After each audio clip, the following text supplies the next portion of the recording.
welcome to the Pro Wrestling Musings podcast. I am Griff from GA. I'm going to be real with you. It's really late where I am, so I'm just going to say may the force be with you, and let's get on with it. That's my movie quote for today. Joining me today, Peter up there, Anthony up there. You've both seen them. You've seen them both, I should say, on the podcast in recent weeks. We got some Dynamite. We got some Rampage.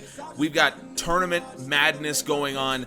But before we get to any of that, we have to begin with all of this stuff that's going on between Cody Rhodes, Malakai Black, Andrade El Idolo, and Pac. It took up the main events of both Rampage and Dynamite, which, by the way, Dynamite concluded less than 12 hours ago as of the time of recording, so I think this is a record for the Pro Wrestling Musings podcast in terms of how quickly we've got this out. Thanks to Craig for getting these stats together. So I want to talk first about the main event of Rampage, because Pac versus Andrade 2, I think for me lived up to expectations. I think it was a really fun match. It was a really active match. There was lots of stuff going on. What I wasn't expecting was all of the storyline beats that we got out of it. But just as far as the match is concerned, Anthony, what did you think about this one? How do you break it down? So I saw a really, really funny tweet about this. That when Pac, Andrade, and Malakai were in the ring, someone took a screenshot and said there's more former NXT champions here than in NXT. I thought that was quite funny. Yeah, look, the match is good. As you expect, it was better than the first one. So, that was good. It seems Andrade has finally found his groove, or it could just be that, again, I made an argument that maybe it was just Pac, one of those, bringing him to that level. So, I haven't really looked at the stats yet, but it seems very much in favor of Andrade right up until the end. So, I think this one was a bit more even. I don't think Pac lifted or dragged him to a good match. I think this one was a lot more even than the last one. Even just looking at the stats, if you see the nice pretty line graph, the flow of offense graph minute by minute totals, you can see that they're very even across the board. So that's really good to see. The flow of offense, the second one with the total offense, you can see that Andrade was on top for quite a large chunk there before Pac shot up. So, obviously good match. It was just weird to see, I guess, Cody involved. Obviously, Malakai Black and Andrade getting involved with each other in AEW when they've had nothing to do with each other. It was a bit out of nowhere. And then again tonight, aka Dynamite, we've again had Andrade was going to interfere, and then Pac's obviously stopped him. So does this mean that we're also going to get a Pac Andrade 3? What does this mean for maybe Andrade versus Cody? There's a few things. The biggest thing, obviously, to talk about is everyone's reaction to Malakai losing. We might as well talk about it now. So, a lot of people were not happy that Malakai lost, and I'm kind of on that ballpark. I would have liked to see Malakai have his number, but I think that they've done enough in story where they've had enough sort of montages and that we've seen that Cody has had to, I guess, dig deeper than he's ever dug before to overcome this challenge. So I would like to see some more character changes sort of going forward. Whether or not they go heel or not is going to be interesting. So, let's let it play out a little bit, see what happens, and then judge it afterwards, which is a weird thing to say. I think in both instances, and I want to get to the Dynamite main event in a second, but certainly as far as the Rampage main event is concerned, I think what you can say about both matches is both were excellent and both had finishes that I wonder where the storyline is going to go from here. And I don't mean that in a critical way. I mean that in genuinely, where exactly does this go? And so the fact that, Malakai Black and Andrade are getting together is interesting, and for me, I think it's a good decision in the sense that you will have things for both guys to do. Make sure that both guys are on TV, which is the important thing, because these are two guys, especially Malakai, that can very easily get lost in the shuffle if they don't have championships. Malakai Black is one of those guys, and we'll talk about it when we talk more about the Dynamite match, but he's one of those guys that if he is not winning, then he's kind of not there, just based on his style, what he's about. So by giving him someone to sort of to play off in that regard, I think it's a really good decision, and I'm excited to see where they can actually go with it, why character-wise we would be seeing something like this. As far as the Rampage match is concerned, we'll start with that. And if you've been listening to the Pro Wrestling Musings podcast, my absolute favorite thing to look at is, of course, the flow of offense chart. And this is really interesting when you look at this, because Andrade has a large heat segment from the 4th minute to like the 8th or 9th minute.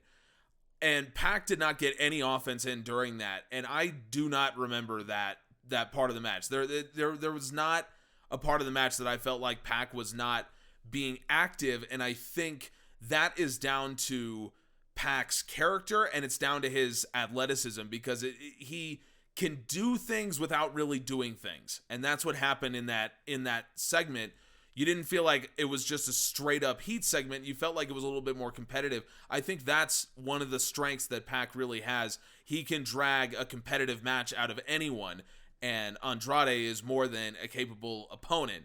But you see Pac making his comeback, and what's interesting is during the Andrade heat segment, what you often find is you'll see the heel have a low offense total, and then during a babyface comeback, their offense total will be much higher for those minutes that they're making their comeback. This one was the reverse. Andrade was incredibly active during his heat segment, and Pac actually had to slow the match down a little bit so that he could make his comeback. It was a really interesting way to structure the match, in my opinion, because it means that you can have this long heat segment without it feeling like it's dragging. And at no point in this match did I feel like it was dragging at all.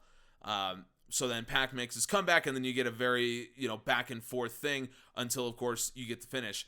I really enjoyed this match. There was a lot here to like, and I really, really like Pac. This is the sort of style that I love. He's incredibly athletic, so he can do the high spots, and I really do like those. But at the same time, he strikes with such power, coming from, I grew up a boxing fan.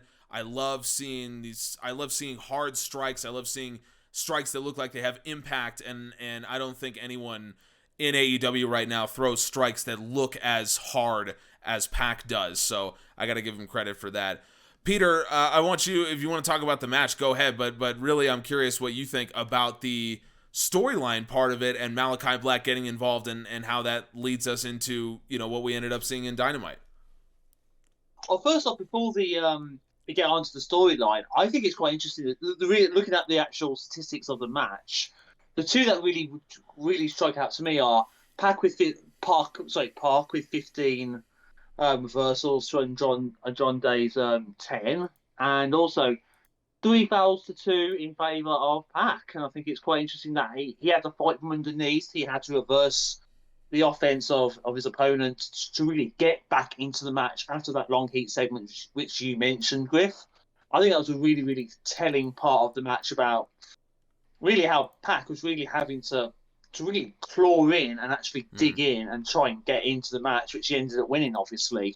About this storyline, it just feels, I'm talking about Dynamite as well in the final. It really feels like it's going to be a tag team match. It feels like Pac and Cody teaming up.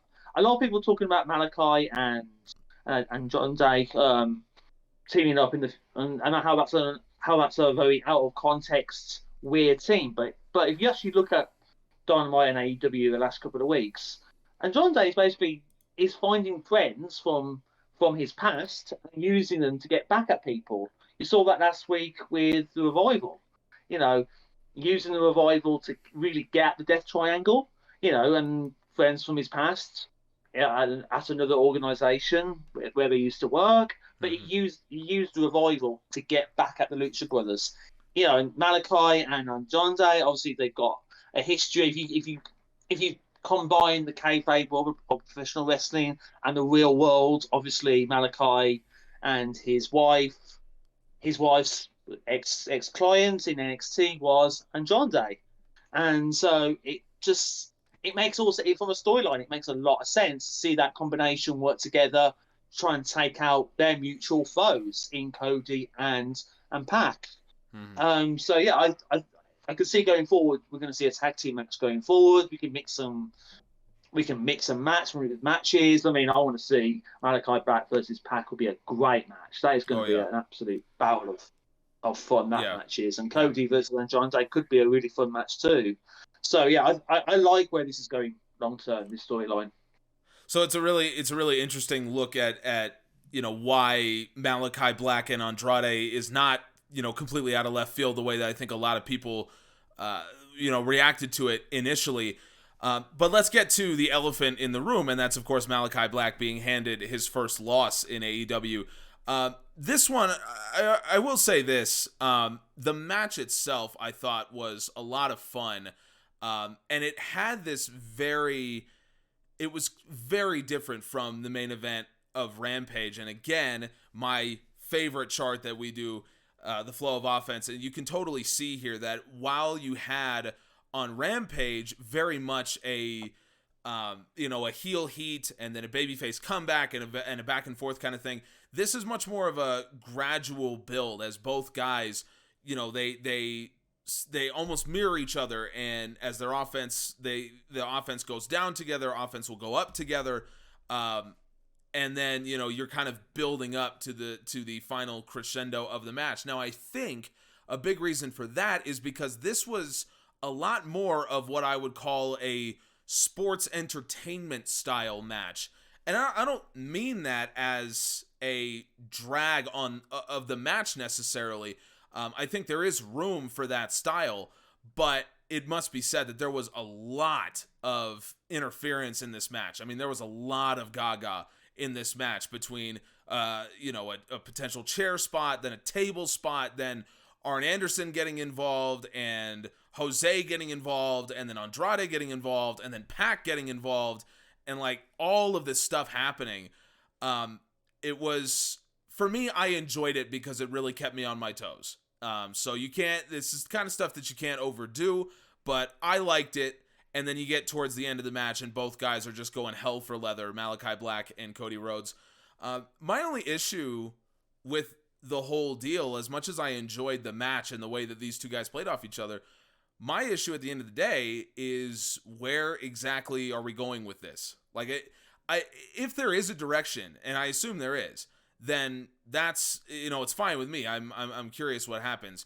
But just the analytical side of my brain that unfortunately I can't turn off when I'm watching matches like this, I see this and I'm wondering, who does this help? Does it help Malakai Black? Obviously not. He lost, and he lost clean. You had all of this stuff that was going on, but he lost clean at the end of the day. Did it help Cody? I mean, he beat Malakai Black, I suppose, but the problem is the fans don't like him they don't like him anymore now that he beat Malakai Black. If anything, they like him less. There was a Cody sucks chant during this match. You know what I mean? So does this really help him out? Like, where exactly is this headed at the end of the day? It feels a little bit too 50-50 booking for my taste. So, I feel like if you're going to get all those people involved, you might as well do a dirty finish. You've already gone 3/4 of the way there. That's the way I feel about it. The thing about Tony Khan's booking is, and we saw this with Joko and MJF a couple of months ago. It's like the heel gets 2 wins, but the final match of the trilogy ends up being won by the babyface. We've seen that already with big rivalries. It's the way it's booked. Is it predictable? It might end up being predictable. That's a whole other argument for another day, I guess. But no, as a match, I agree with you, Griff. It was it was a very sports entertainment match, but in a good way almost. There was a lot going on. There was a lot of chaos. I'm never going to say no to seeing an Arn Anderson spine buster. Never going to say no to that. Seeing Jose get hit with one was fantastic. That one popped made me me. pop. You know, that was great. You know, there was a lot of stuff which I liked about the match. Again, the Kings Road fan in me loved the finish with the Tiger Driver 98. Mm-hmm. That was quite cool to see. It was just like I enjoyed the match. I see where they're going. I think we're going to see a tag team match going forward between the two teams here. Full Gear probably, it looks like. Where it goes post Full Gear, who knows? That's the weird where everyone goes post that. Is someone going to turn heel on somebody here? Is Cody versus Parker a future matchup going forward? It's there's some things you can see going forward where they're going post Full Gear. This you can't. Maybe that's a good thing. Maybe it's a bad thing. Who knows? But yeah, it's a 12-minute match. I thoroughly enjoyed that. That was a fun match to watch. Yeah, I totally agree. And just to put it in context of their other matches, it was obviously an entirely different contest, and you see that the matches get more and more competitive as the series between them goes on, which, it tells a good story about Cody. As it pertains to Malakai, I prefer if Malakai is presented as more of a killer than just, here's this guy who's kind of creepy. And this is the first match that I felt like this was closer to, and I don't mean it in a bad way, but this was closer to his WWE presentation in the sense that he was not treated as special. He was treated as, here's a guy who's kind of creepy. Whereas the first two matches, he was presented much more as a killer, like an actual dangerous force. Again, that's not, I don't mean that in a bad way, like, this is a burial of Malakai Black or anything. I certainly don't mean that. It's not the way that I prefer to see him be presented. But again, you can see just by looking at the comparison of the graphs, this is the first time that we've seen a match look like this. And again, it has that sports entertainment feel to it. But at the same time, you just have a much more competitive match. These two, I think, can have a great match anytime they step in the ring. That is not the issue. Cody Rhodes as a wrestler is not the issue, despite what the fans may have been saying during the match. Cody Rhodes is a phenomenal wrestler. He is an elite level wrestler. There's no question about that, and Malakai Black is as well. So, Anthony, would you have done it this way? Would you have booked this to go this way? No, I would have had Black just clean sweep. I agree with you that this was not the best way to end this. I've brought this up before that I feel it's a little bit too rushed. I don't think that they took their time with this enough. Like, we didn't see enough. We didn't see Cody go out and fight someone else in between, to show he's changed, to show this new side of him, this killer new side, if that's what they're doing, to make him into a killer, to, be able to take that next step that he needs to take to beat Black. We didn't really see that from him, and that's, a little bit disappointing. When you look at the three matches all up, their second match, Cody actually did a lot more to him, to Black damage-wise, than except for the finishes, than in the final one. But obviously Black did, and Black did pretty much about the same apart from the strike down. So, it's yes, it is definitely more competitive, but he's taking it less, I guess, overall damage. Yes, the finishes obviously do a lot more, but it just, with all the messing around in it, like you said, it just didn't feel. It feels like they should have just ended it with a dirty move and just had him turn heel. If the plan is to turn Cody heel, a great point would have been to win using a heel tactic. Mm-hmm. Okay, having someone from the Nightmare family interfere, even get Arn to distract him and have that heel turn during the match. I mean, people were booing him anyway. You might as well do it. So yeah, for me, this part is over. We're probably going to get a tag match with these guys, maybe at full gear. Who knows? It's turned out to be a very interesting show with the card currently as is. But we'll go through that a bit later on, I assume. So, yeah, look, it's over. They've had the 3 matches.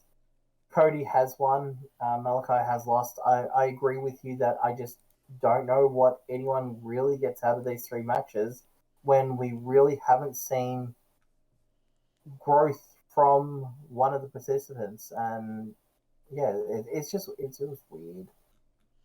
Yeah, you make a good point. We saw the vignettes from Cody, but have we seen the real growth of Cody Rhodes into someone who would be capable of beating Malakai Black? Honestly, I would buy it, again, if the fans had bought it.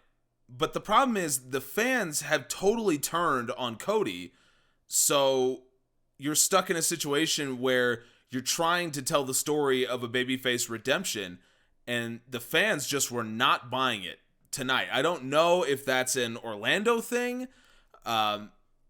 Maybe he'll fare better on, more East Coast territories, although, I mean, the Rhodes name in Florida are, synonymous. So for him to get that reaction in Florida is pretty concerning. That might be the most forgiving reaction he gets at this point. So, yeah, I mean, I don't want to be that guy second guessing, a booker with as much credibility at this point as Tony Khan does have.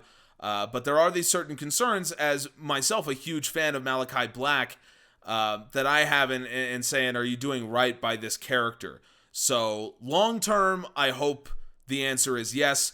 But I also said a few weeks ago on the podcast, and I stand by it, a loss hurts Malakai Black more than your average wrestler. The way that he's presented, the way that he wrestles, losses hurt him more. So if you're going to make him lose, there has to be a payoff for that. There has to be a real reason. He can't just be dropping matches. So, that's we'll see the long-term effects. Matches to Cody as well. Like, this being the match he dropped, the third match, like, all he's done is, like, yes, he's wrestled a couple of younger guys, but, there weren't really matches and Dustin, but, really all he's done is wrestle Cody. And, we're not really seeing him in his form. Like, I brought this up on another one where, he seemed to struggle against, Dustin. He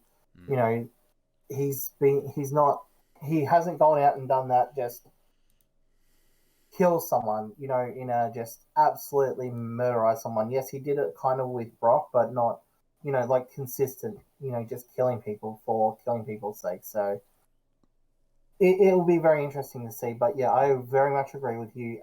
A loss hurts him a lot more, and Cody can take losses,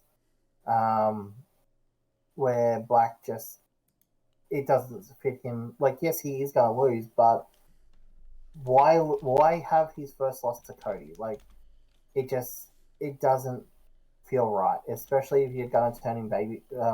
If the plan is to turn him heel, then why did they do it this way, clean as a sheet? And if the plan is to not turn him heel, then what the hell was the point of all of this? Mm-hmm. Yeah, and if plan's not to turn him heel, fans are not going to be responsive to Cody Rhodes. I think that much is pretty clear. Let's move on. Let's talk about the tournament, the absolute carnage in the World Title Eliminator Tournament that we've seen so far. Let's start with the opener on Dynamite. This one was my favorite of the tournament matches so far. Bryan Danielson against Dustin Rhodes. Look, these are two guys, Danielson is maybe over the hill slightly physically, but not by much. Dustin obviously is, not in his physical prime, but as a wrestler, he always has had just an incredible instinct, which is matched by very few people in the history of the business, and it really showed against Bryan Danielson. There's a lot to talk about in this match. The one thing that I want to highlight before I turn it over to you guys specifically is the fact that these guys, you know, in wrestling, there's certain combinations of moves that you just grow used to seeing uninterrupted. And we usually call these comebacks. Babyfaces do them a lot. And you see these combinations and they just happen. And we just take it for granted. What I really liked about this match is they interrupted parts of those moves. So Bryan Danielson has his famous comeback where he backflips off the top turnbuckle, hits the ropes twice, and then hits the big lariat. So he does that again. And as I'm thinking, man, how does someone not figure this out? Dustin just snap power slams him, which is the second best in the business, by the way, second only to Randy Orton, in my opinion, as far as snap power slams go. And I love that. And Dustin Rhodes, same thing. He's in the middle of his comeback, and Danielson hits him with a backslide and nearly gets the win. This is a match between two guys who just understand pro wrestling inside and out, and they went out there and for my money, they put on a clinic, and I really like this. Peter, what did you think about this one? My first take of watching the match is, I mean, Dustin Rhodes is maybe the most underrated wrestler of the last 30 years when you look at his career. I mean, like, his stuff is the natural in WCW. Oh, my God. It's like, when you watch it now with 2021 eyes, so good. Obviously he had that period as Goldust. He had to wrestle completely different from how he wrestled then. The noughties were not good to Dustin Rhodes, let's be honest. But, you know, the last 5 years, Dustin has just been incredible at his age. And I think also this match, when you look at it, he talks about Danielson being past his prime athletically. That's a debate for another time, probably. But his brain is just phenomenal. So is Dustin's. And when you put those two brains together, you get what we saw last night. I just really enjoyed that match. That was a clinic. The spot you mentioned about the power slam spot, fantastic. It was a really, really good match. And I think also what we've seen from Danielson in the last couple of his first couple of matches here in AEW is he's got a nasty streak.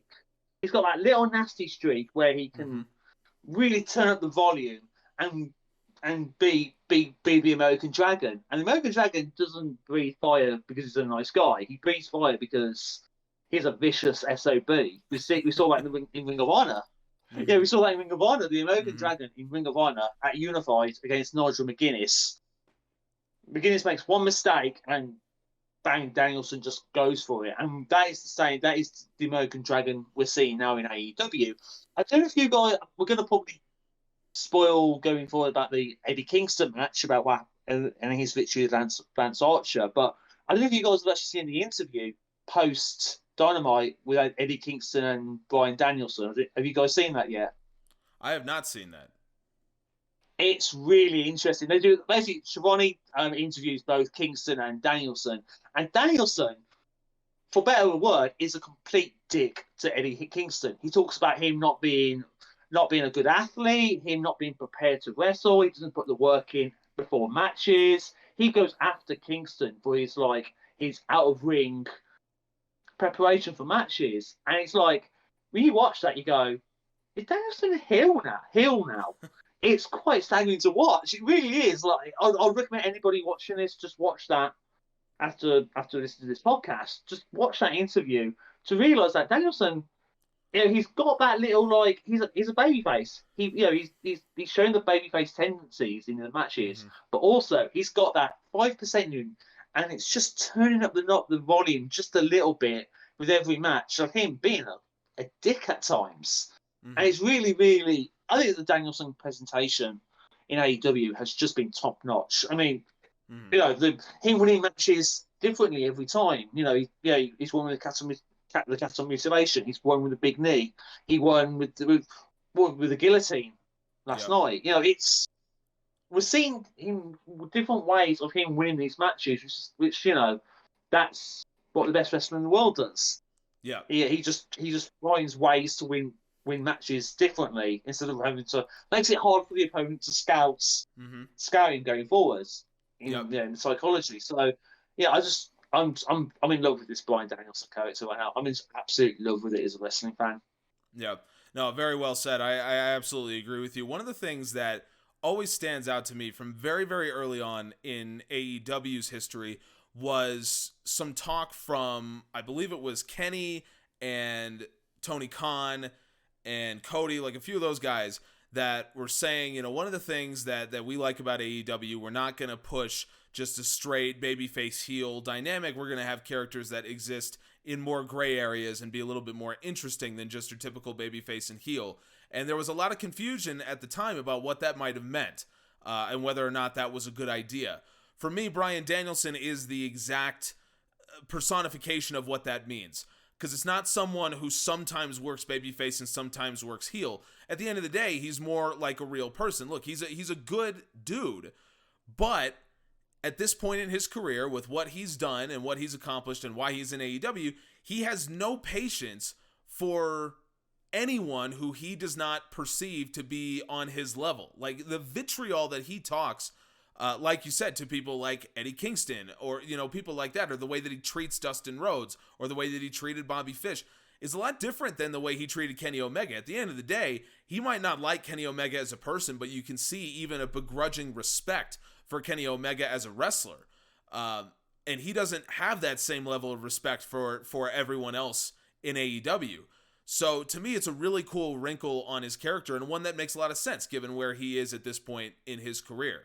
Anthony, I don't want to get into fantasy booking the entire bracket, but certainly as it comes to Bryan Danielson, as soon as his name showed up in this tournament, he was, I think, certainly an early favorite, knowing what we know about, how Kenny and Hangman Page is potentially going to turn out at Full Gear. So when you see this match early on, did you see any indication that people were right and Bryan Danielson should pretty much be penciled in to the finals at Full Gear? So first of all, we're actually talking about the wrong match. The opening match to the tournament, it was actually Cassidy versus Hobbs, not this one. No, I said this is the opener to Dynamite, is why I wanted to talk about it. I thought you said it was the opener to the tournament. No. I want to talk about the opener to Dynamite. We'll get to Powerhouse Hobbs and Orange Cassidy in a second. Actually, I don't even care about that match. Anyway, let's go into the little bit of fantasy booking. I think it's going to be a full heel Mox versus Hangman. After the promo tonight, it was a very interesting promo. Him saying, about being the family man, being the dad, obviously, but we've spoken about it a few times. He's been showing a lot more heelish side towards what he's doing, and that even in the ring and even going in and out of the thing. So, maybe by the end we see him actually beat Danielson in a match as a heel, and then goes and fights Hangman as a heel as his first opponent. I don't think that they're going to have the money. The money is not Hangman versus Danielson. The money is Kenny versus Danielson. That's what people want to see. They want to see that rematch. They want to see the hour-long Iron Man match. That's what they want, and you don't need the title for that. And I don't think it's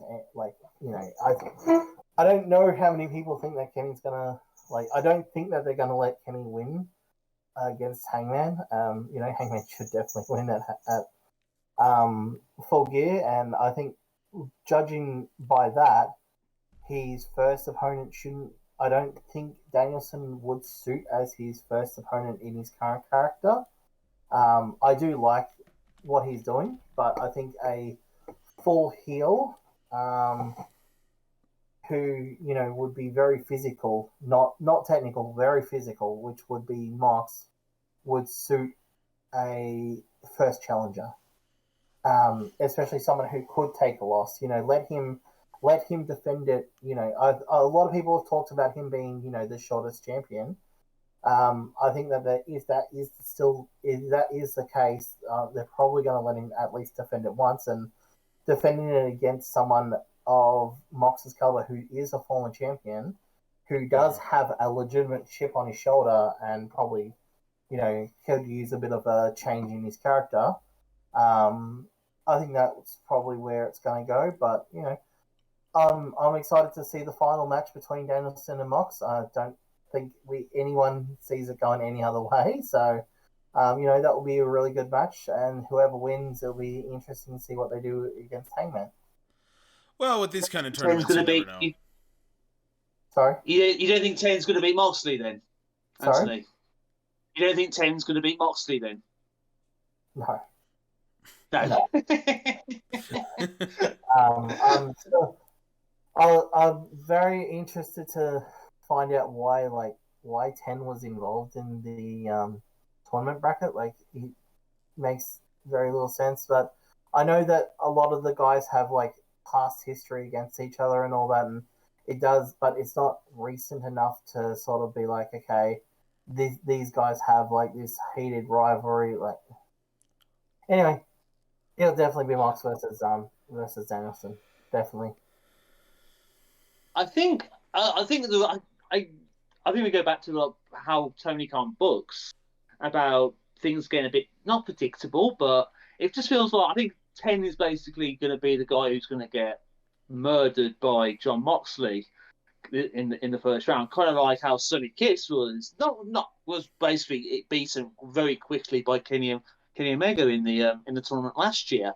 I think 10's just playing that role of someone who's just going to get decimated in like less than a minute, and then you go to Orange Cassidy, and then that's going to be a bit more. That's going to be a very interesting match because Orange Cassidy is going to do Orange Cassidy things, and Jon Moxley hasn't got the patience for any of that right now. So that could be quite an interesting dynamic going forward.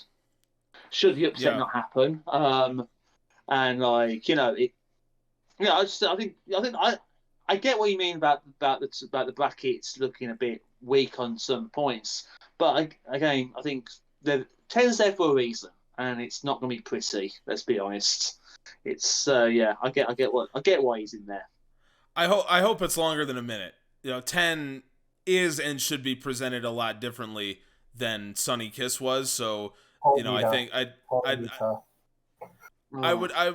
would like to see Moxley win and be dominant, but 10 is I think he should be protected in a sense. You don't want to start dispatching your big hosses like that, even to someone like Mox. Especially when 10's being put over as the chosen by Brody. So he's got a very strong link to Brody and a -1. But again, if a heel turn is coming, who better to do it against? Yeah, and look, 10's going to be fine going forward. 10's for the future. He'll be fine. It's just sometimes you need somebody to be a sacrificial lamb, and again, kayfabe wise, 10's in there because he's got a good win-loss record. That's why he's in there. Actually, I looked at the percentages, and 10's win-loss percentage record is actually quite high compared to everyone else on the roster right now. So that's why he's in the tournament. So, but yeah, I think 10's there to lose quite decisively to Jon Moxley to get over hill this new persona of Jon Moxley, and yeah, I'm so people got the point of wrestling sometimes is to lose, and Moxley's 10's points for this tournament is to lose quite decisively. So I'm fine with it. Yeah, I agree with you on that one. So I mean, we're on the subject, so we might as well talk about it. I mean, if we're penciling Jon Moxley into the next round, it'll be Orange Cassidy that he faces. Cassidy coming off a win against Powerhouse Hobbs. This was an interesting one because it seemed like what they were doing was sort of building up to the point where Hobbs could win believably. I mean, it seemed like that's where they were kind of going with this.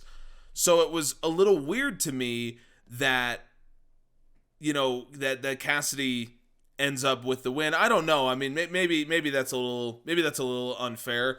But certainly this was this was a big time heel against a super underdog babyface at the end of the day. Hobbs comes in.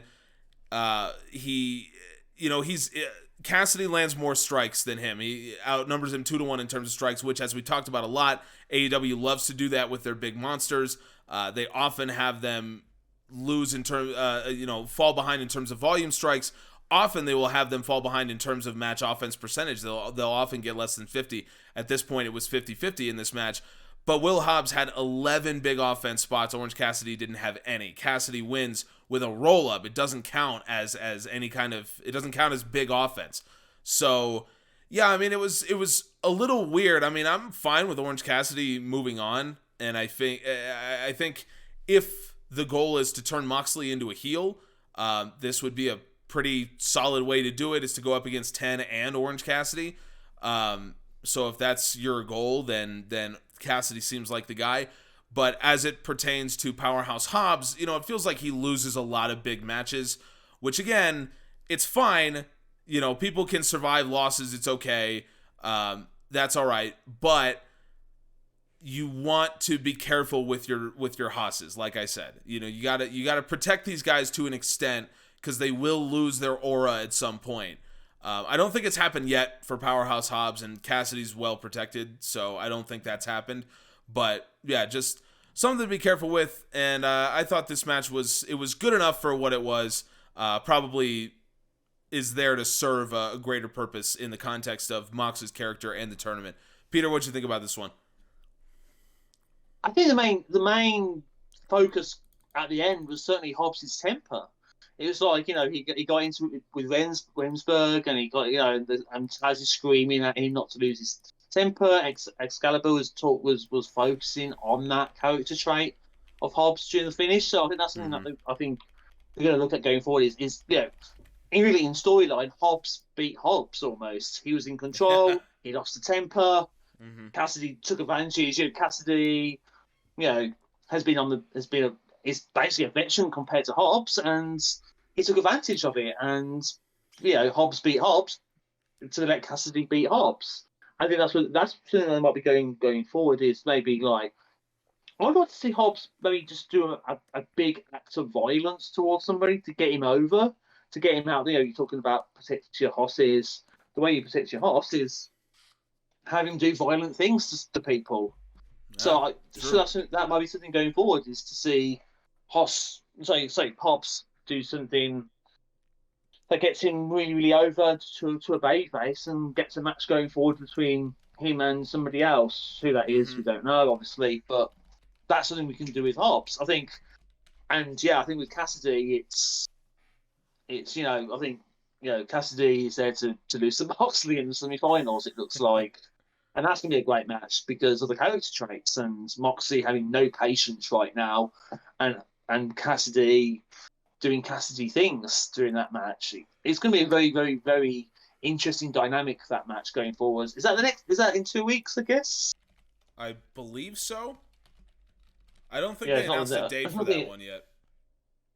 Okay, yeah, but that's a match I'm really looking forward to when it comes to the progression of people's arcs, especially Moxley's at this present time. So yeah, that's going to be a fun match. Yeah, I agree. Anthony, assuming again that Orange Cassidy needed to be the guy to go against presumably Jon Moxley in the semifinals, would you have done this match any differently? Would you have structured this a little differently? Or do you feel like they did a good job with this? I wouldn't have had Cassidy fight Hobbs. I actually agree with you, Griff. I know the world is ending. I agree with Griff. I've agreed with you a lot today. Obviously sick. Obviously. The Hobbs has lost a lot, and just to touch on what you said, Peter, that Cassidy is currently a bit of a veteran. Hobbs' last two big opponents was CM Punk and Christian, both veterans who won using veteran techniques. And because of Hobbs' mistakes, yes, they did play up the tantrum, but it would have been better just having him fight against someone else. Maybe have Hobbs go off and do something else. Like, he didn't need to be here, but he's here, so we can't really do much about it. I don't like the roll-up win. I understand why they did it, because they didn't want to they didn't want to pin him to make him, they were hoping that the roll-up kept him strong, but it did not look very good on TV, that's for sure. So I think it looked a little bit botchy. They didn't look very clean. So for me, I agree. Hobbs needs a big win. He's had a lot of very big losses, and he needs a very big win to rebuild some credibility, because at the moment he's a big guy and he does a lot of impressive stuff, and he is going to be a big guy for the future. But right now, it just doesn't feel like if he goes into something with someone who's, like, I guess, higher on the card, you're like, okay, well, he's definitely going to win. The predictability is there that he's going to lose. So, he needs some really big wins under his basket. Obviously, this wasn't the point to do it, because they obviously have a plan for this tournament. But yeah, look, I probably just wouldn't have had Hobbs fight Cassidy, but if I was going to do anything. But yeah, look, let's look at the couple of the numbers. So you've got your 20 versus 10 strikes. The submission, the reversals was interesting, seeing how Cassidy got a few more than Hobbs in, which is, I guess, the much faster person. So, and that one finisher. So, but the 50-50 match offense was, it was really funny that they both got the exact same. So, yeah, look, there's not much really to say about it. It was a match. It was an okay match. I hope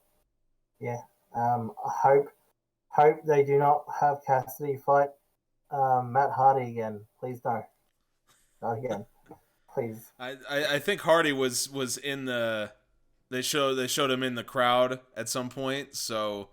Yeah, they did. That's what I'm like. Yeah, I don't want to see that again, please. Well, I think we got to focus on the tournament now, and I'm with Peter. I mean, regardless of how I might have done this match differently, Cassidy and Moxley, that has the makings of being a really fun match, especially given the character work of both men, beyond just the in-ring work of both of those guys. Real quick, I mean, we got to just quickly talk about Eddie Kingston and Lance Archer. I thought up until the end of this match, it was a good match. It was well fought. It was a brawl. Both these guys are they're physical, they're tough, and it makes for a really good matchup. Unfortunately, of course, it sort of ends when Archer botches a moonsault and lands right on his head. It's unfortunate. It's that kind of thing. Glad to hear he's okay. It seems like he's doing all right, so that's good. That's good to know. But yeah, I mean, it was disappointing that we didn't get the finish to this match that I think we were supposed to get. Yeah, so it has been reported by multiple people that he did leave the ring unassisted on his own power. So, and he's done a lot of tweets saying that he's okay, and everything. So yeah, he's definitely okay. You heard it here first. That's a PW Musings voice. Yeah, I heard this morning. Apparently, Meltzer was saying that Archer in the back was annoyed that the match finished early. I really respect that. I respect that. That's an old school mentality right there. Let me get up and finish this damn thing. That moonsault, when I saw him hit that, I was like, that was very scary. So. Yeah, look, they'll obviously having their match. Both of them have the same sort of fighting style where they just want to go in and beat the crap out of each other. So they're going in for what would have probably been a really good match. But yeah, obviously had to cut short because obvious reasons. I think that he was meant to come off of that, and then I don't think that the length of that match was too affected, to be honest. I think it was around the timing of the match, because the show didn't feel like they were rushing around all that or trying to do things to make up time.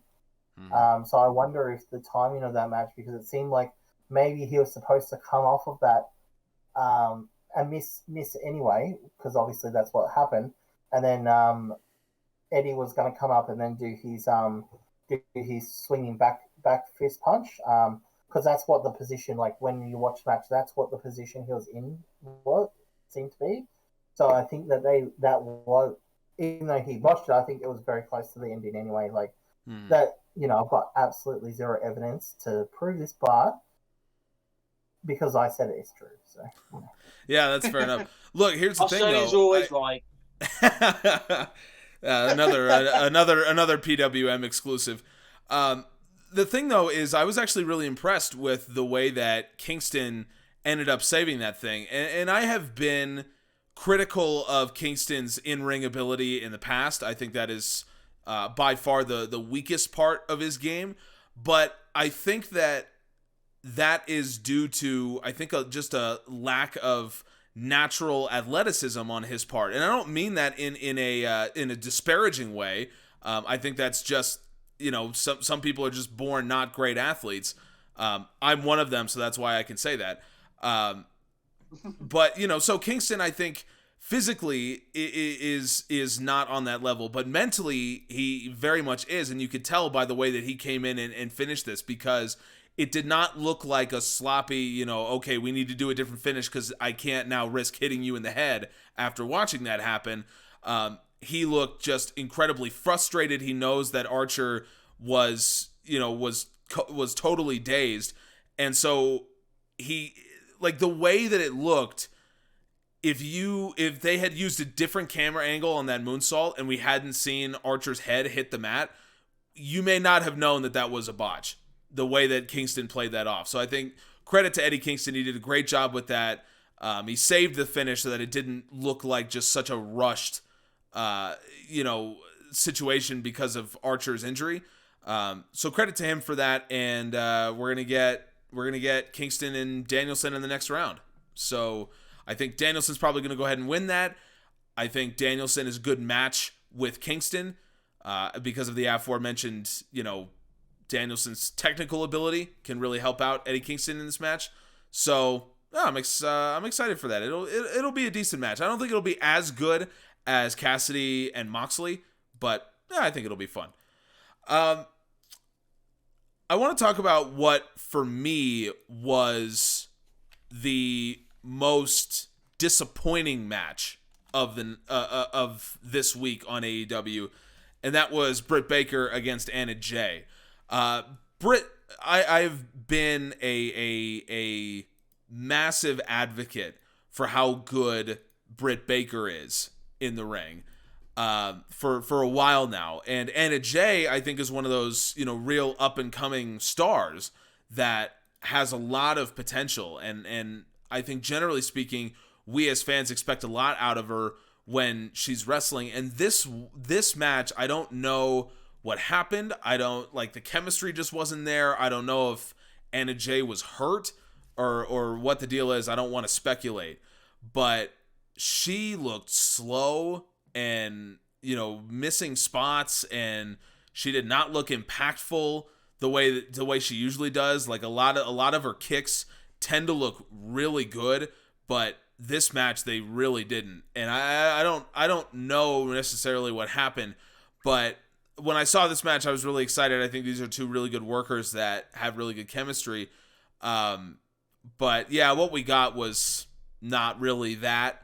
So it led to a match that, I don't know, just sort of lost me. So, Anthony, am I being unfair to this match? Yes. I'm being unfair? Yeah, a little bit. But look, to be honest, this match was to get to where we are, which is to get to the Ty Conte versus Britt Baker match at Full Gear. That's right. What this here was for.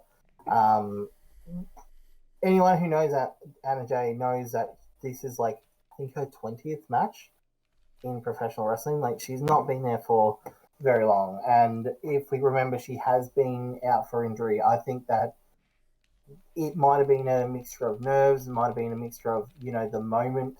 Obviously, she's fighting for the championship. It's a massive honor, and especially for someone so new to the the sport and still learning. It's obviously, and main eventing. Like, it's a big thing for her. Big moment. So I think we got to give her a little bit of a little bit of leniency there, and yes, it was a little bit slow on that, but as we know, she will get back that step that she had. So I think maybe it was definitely rushed. I felt that they probably should have put her straight in there, but the idea was to get to Ty Conte, which Ty Conte versus Britt Baker will make up for any ill will for this match, and I am very, very keen for that match. Mm-hmm. And watching Ty Conte and Britt Baker just blow it out of the park at Full Gear is going to be exciting. The very interesting thing to see in this match is that Anna Jay actually took 57% of the match offense. And Britt only got 43. So Britt gave Anna Jay quite a lot. And she even got more reversals than her. So and big offense. So the strike downs as well. So she was still showing that Anna Jay's going to be, she's putting her over in the stats that she gave her a lot. So yeah, it was a little bit, but I definitely don't think it was the worst match that's been on AEW this fortnight. Was it a bad match? It was a little bit sloppy, a little bit slower than what we're used to, but considering the circumstances, I think that we can be a little bit more forgiven for this one. Very keen to see what happens there. And obviously the next time we're going to see Anna Jay, so we'll be able to see whether or not it's once off or whether or not it's an actual thing that's going to happen is when she fights Jamie Hayter in the TBS tournament. So that's going to be an interesting match to see if it was just a once off or if there is something actually there. So, I think we shouldn't be too fast to judge until we see some other matches from her. Oh, I'm not judging Anna Jay at all. It's actually the reason why I say this was a really disappointing match to me, because I was expecting a lot more out of her. I know what she's capable of doing. So that's why I was disappointed here. I think, and the fact that she's going up with Britt Baker, and I will say this about Britt. If you've been listening to the podcast for a while, you know that I have been a big fan of Britt Baker basically since we started this thing, and my support of her has only grown over the last weeks and months when she became champion. And one of the big things that I have always said is that I think she's underrated as far as being a worker goes. Was she the best female worker in the world when she won the title? No, but for me, she was by far the best character in AEW, maybe the best female character in the world that I'm aware of at that time. I think that while carrying on that character work, she has become one of the best female wrestlers in the world. And the reason I say that is because she is as dependable as anyone. She is very much, I was thinking this also when I was watching the Ruby Soho match, as I'm looking at this and going, man, there's parts of this that are sloppy. It tends to characterize a lot of the women's matches that we see in AEW. You have a lot of workers that they don't have great chemistry or whatever the case may be. But Britt just seems to have chemistry with everyone. She seems to have a good to great match with just about everyone. And I really think that as a worker, she is underrated. So that, again, is why I was disappointed by this. I think Anna Jay has a ton of potential. I really like what I've seen from her every match that I've seen of hers. And I think Britt Baker is, legitimately one of the best workers in the world. So I was disappointed with what I saw, but not every match is going to be perfect, so that's fine. I'm much more looking forward to the match with Ty Conti. I will say that. And what I will say about Anna Jay is, I think she needs just like she's 18 again, as Anthony just said, 20 matches, 18 months in this industry. She's got, you're going to get the odd bad night from her. Oh yeah. What I would love to see Anna Jay do is go to Japan for a couple of months and just have an excursion there and work with people from Japan, and that's what I'd love to see. Just just get the reps in. And one thing I say about what I'm really looking forward to about the Baker Conti match. It's kind of like a bit of a branch off of this Dark Order versus Elite fuse. You know, Britt Baker obviously is the girlfriend of Adam Cole. Tay Conti is linked in with the Dark Order. That's a really nice little branch off of that dynamic going on right now. So yeah, I think I'm looking forward to Conti versus Baker going forward. Oh yeah. A bit of a bad weekend for the Anna Jane Jungle Boy couple. Yeah, I guess so. We will get to Jungle Boy in a minute, but yeah, look, I've also, I've been very open with how much of a fan I am of Britt Baker. I've been even more open with how much of a fan I am of Tay Conti. So, I've made no secret about the fact that I think Conti is the future of the AEW women's division, I think, in a lot of ways. So getting to see her here against Baker, I don't think there's any chance she's going to win, but I think you are going to get to see Tay Conti at her best, performing at the highest level, at least you would hope, on that stage, so that you can really get a look at, here is someone who I really hope is going to be a world champion going forward. And I think that is going to be the most valuable thing that comes out of this match with her and Baker. And just from a stylistic perspective, these two, I think they mesh really well stylistically. I think Baker comes in, she's very balanced. She throws a lot of strikes, obviously uses that submission game very well. Tay Conti comes in as a hard striker, and I think an underrated technical wrestler. I wish we had Sergi here that we can really talk about the styles of both of these women. But I think the from what I've seen of the way that these two styles tend to mesh, I really think that we're going to be in for a good match come Full Gear. And I think you could say that about a lot of the matches on the Full Gear card right now. So I am excited for it. That's one of the ones that I think could be a real dark horse on that card. So we will have to see. Let's get to the quick hits. We got a few matches, a few feuds that we need to touch on before we get to what I think we all really want to talk about to end this thing, and that, of course, being what Peter mentioned earlier, Jungle Boy's run-in with the Elite. We will definitely be talking about that.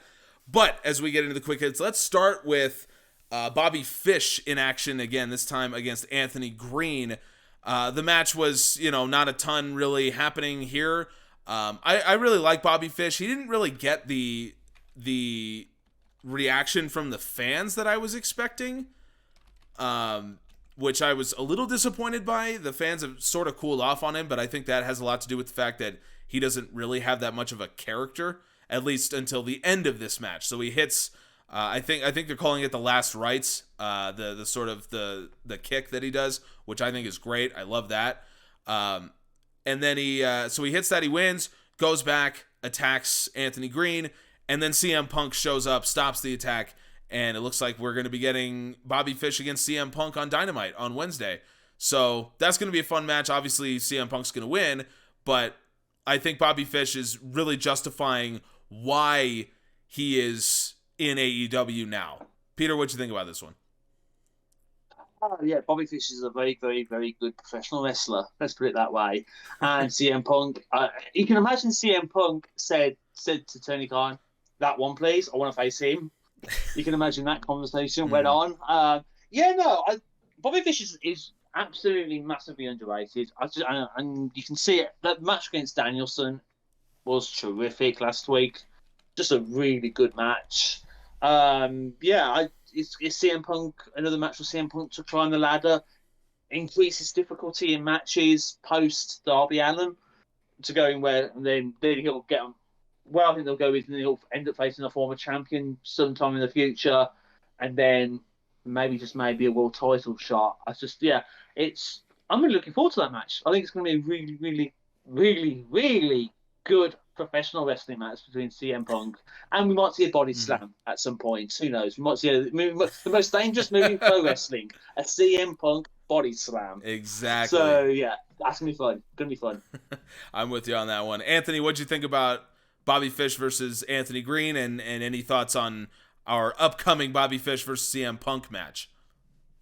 So apparently, Anthony Green's pretty liked backstage, and there was a lot of hype around him, which is why he kind of got this spot. So it's really good to see. So we might see him coming back a little bit more in AEW, maybe doing some more work on Dark and that. He could be a potential signee. Obviously, he didn't get to see what he can do really during this match, but that's someone to watch for the future. So I think that's something to take out of this. Bobby Fish, I think the reason he didn't get the reaction is he's probably the more underrated of the Undisputed Era out of all of them.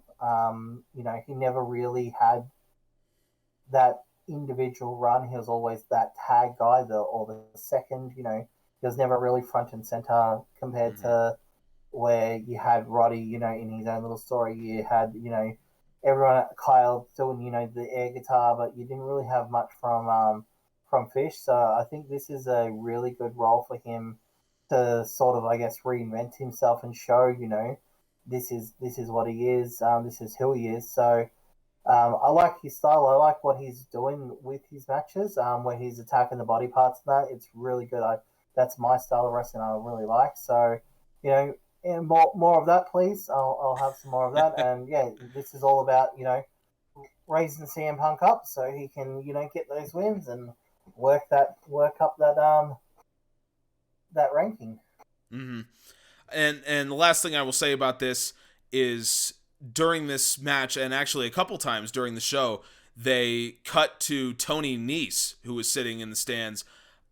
This is a guy who I actually for me, I wanted him to be what Bobby Fish has ended up becoming.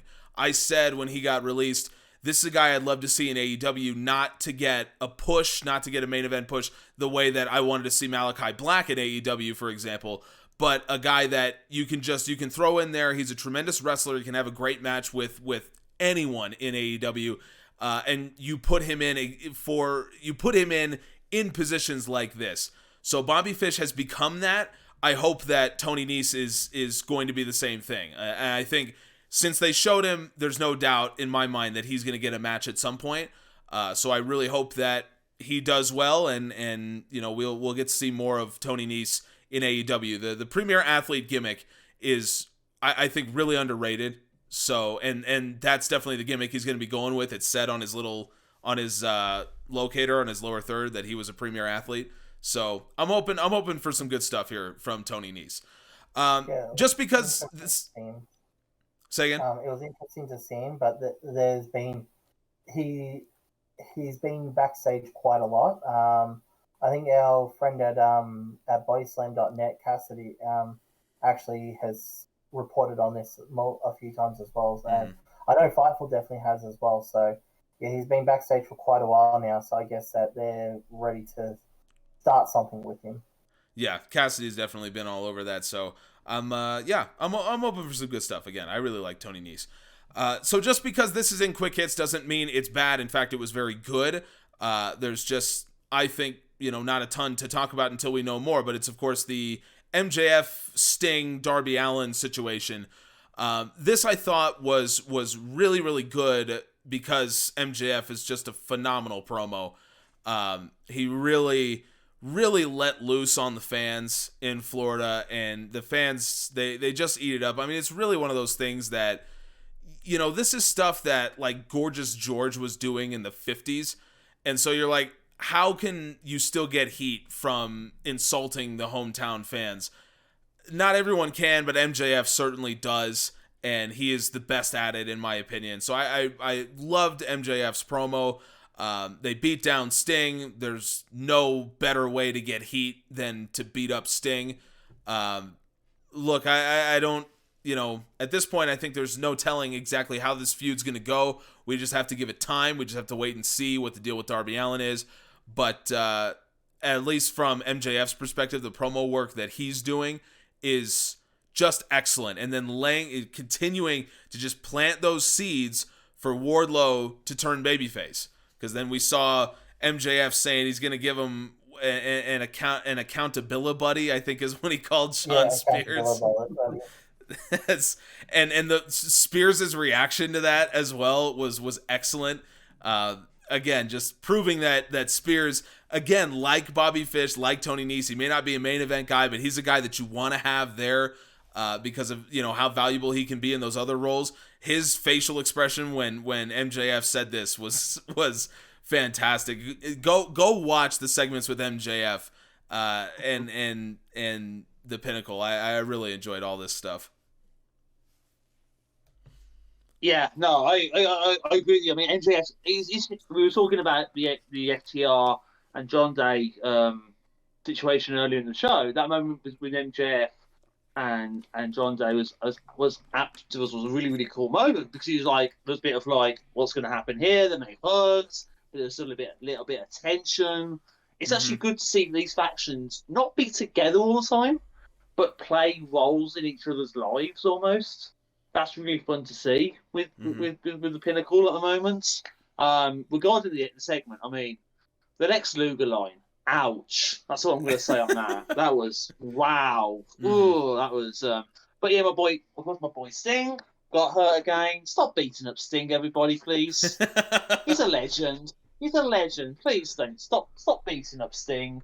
It's making me very, very sad. It really is. But no, that moment when Darby Allin comes back in and beats the absolutely living hell out of MJF is going to be golden. And the Wardlow stuff is really interesting going forward. If you believe the piece of paper that Tony Khan had, we're going to have Wardlow versus Punk at Full Gear, which is very interesting. And then how does that... You've got to imagine MJF is going to end up with CM Punk if that's the case. So I think there's a lot of dynamics at play here, which is going to be very interesting going forward. Yeah, I agree. Anthony, what'd you think about this one? Are you more intrigued? Any more intrigued to see MJF versus Darby Allin after what went down on this show? This segment was fantastic. There's so much I could say about it. I thoroughly enjoyed it. MJF is just coming out and showing why he is so good at what he does. And this is just more, this is the warfare that we all expected. And, he said, I've broken you. Like, he thinks he's broken him, and he's just going to get even worse. At this point, I don't know if we have time, but I wouldn't mind seeing Sting come out next week. Yeah, obviously, not to fight, but just come out and go, MJF, you hurt me. I challenge you to a match. And MJF beat him before Full Gear. You're hurting Peter's feelings. MJF beat him. Yeah, I know. MJF beat him, obviously using, dastardly heel tactics, but, giving Sting his first loss. But again, it depends on whether or not they're also going to give him CM Punk's first loss. And, but MJF is definitely here. He's just absolutely fantastic at what he does. And he just keeps getting better and better and better at it. And it's scary how good he already is and how good he's going to be. Yep. I don't ever think he'll be able to be a babyface. So, I don't ever think anyone would be a babyface. So, yeah. That'll be very weird to see him in that role. Well, it's interesting, like, the first month of AEW Dynamite, he was technically, he wasn't a face, but he was obviously he was part of Team Nightmare, he was Cody's protege, and he showed those like little moments, like when he came out, like he showed those little moments, like that moment when he teased joining the Inner Circle, and then he just went after Chris Jericho. Really, at the start of Dynamite, it was a great moment. Yeah, MJF is never going to be a face because. But that would not be right. Yeah, you mentioned it. That first month of Dynamite when MJF was kind of like in Team Nightmare, not a face, but he was a heel. But it was just that really weird dynamic, and it was good to see. But yeah, MJF as a face would be just. That would be bizarre. I mean, that would be absolutely bizarre. Yeah. One of the things that I really appreciate about MJF, when you are this sort of arrogant heel, the way that he plays, it's tempting to just be that person all the time. That you're just constantly smarmy and arrogant and, like what it often comes out as is you talk in one register your entire time. You just talk the same way no matter what you're doing. What I love about MJF is that he can go from, being this super cocky, like I'm better than you, he's talking down to the fans and in this particular way. He can go from that to yelling at the top of his lungs into the mic, like the most threatening stuff you've ever heard at Darby Allin. I love that dynamic of his character because it makes him feel dangerous. It doesn't just make him feel like you're a run-of-the-mill arrogant prick. He actually feels like there's some danger to him. And I think that is, again, just he understands pro wrestling so well, especially for someone his age, who is, with relatively little time compared to the kind of people that he should be compared alongside at this point. There's a legitimate argument that MJF is the best heel in the world at this point, and he is like a decade younger than almost anyone else on that list. So it's amazing what he's been able to do, and credit to him. Opening match of the TBS title tournament. We'll talk a little bit about this, but this match in particular, Penelope Ford against Ruby Soho. I'll turn it over to you guys first. Anthony, what'd you think about this one? I think we've pretty much said everything we really wanted to say about the match. A lot of what we could say about the Andrade Britt Baker match could be said about this. It was a good match, but it did what it needed to do. It got everyone out there. So, let's I think move into the topic that I know Peter is chopping out the bit to talk about, which is the so I'll turn over to him so he can start chatting about that, and then I'm going to interrupt him and tell him how wrong he is. Peter, the Joe Lenardi of pro wrestling musings here. First off, about the match. Yeah, about the match. I mean, Ruby Soho was the big favourite going into the match. She justified it with the win. Penelope Ford's, second match in a row where she's not hit the spots that I think she wanted to. Again, maybe like Anna Jay, she probably just get more reps in, and she'll be a great worker. She will be an absolutely fantastic pro wrestler when she gets the reps in. Maybe needs that excursion, just like Anna Jay does. There's a lot of potential there. She just needs to hit the reps more often. So yeah, as Anthony was claiming, if you follow me on at PeterEdge7 on Twitter, on the old Twitter.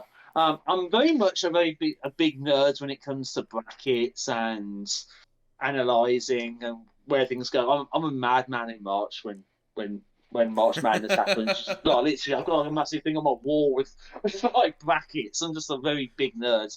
Imagine me during college football, Griff, during the final 4 weeks of the season in college football. Imagine how bad I would be. But yeah, at Peter07 on Twitter, I basically printed what is very much a penciled in version of the TBS tournament bracket, and yeah, I basically filled in all the slots where I think everyone goes. If you follow me, post a picture what you think the bracket's going to be. Let's see who's right, who's wrong. Have a bit of a fun time with the predictions, because this feels a very open bracket, unlike the Eliminator tournament for the World Championship title shot, because I think there's like 5 or 6 people in this bracket who have a legitimate case for being the first champion of the TBS network, the face of the TBS network. You've got people like Thunder Rosa, who has got who's world class. You've got people like you've got Jade Cargill, who's undefeated. Looks like she's going to be one of the 4 pillars of the women's division going forward. It feels like you got the Bunny, the new head of the table, the Bunny. She's like we got, if she ends up being the champion, we got to acknowledge her, haven't we? Let's be honest. But you got Nyla Rose, an ex-champion herself. You got Shida, her quest for the 50th title, and the first real stumbling block on that bracket is Serena Deeb, who beat the very, very decisively in that match a couple of weeks ago. You've got Ruby Soho, who's in there, Chris Statlander. You've got a lot of people there who've got a very, very, very, very genuine case to become the first champion. So looking at the brackets, and I'm right, obviously, because I'm British and I'm always right. And I thought we said Australians were always I've right. got. Oh, I was being sarcastic, Griff. I was being sarcastic. Yeah, you Brits, you're known for that. I've got Jamie Hayter beating Anna Jay in the first round to face Thunder Rosa. The Bunny gets a victory over Red Velvet and faces Jade Cargill. I've got Shida getting her 50th win early in this tournament against Serena Deeb, getting her revenge on Serena. And she'll face off with Nyla Rose in a rematch from Double or Nothing last year, I believe. And Chris Statlander faces Ruby Soho in the quarterfinals, obviously after beating Ford last night.